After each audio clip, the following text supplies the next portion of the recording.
এক সাহাবীকে জিজ্ঞেস করছে, আপনি বলেন তো নবী কেমন?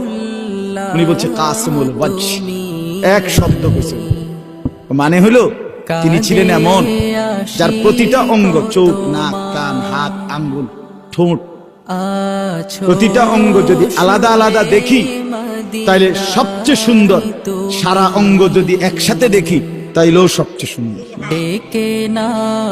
তিনি আমরা। আরেকজন কেউ আমনে কোন, আরেক সাহাবী আমনে কোন তো নবী কেমন?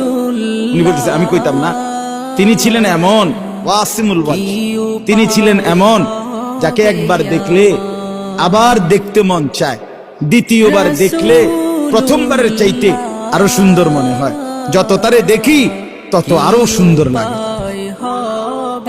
তিনি রাসূলুল্লাহ সাল্লাল্লাহু আলাইহি ওয়াসাল্লাম। আহা মুসলমান, কাকে ছেড়ে দিলাম, কার সুন্নাত ছেড়ে দিলাম?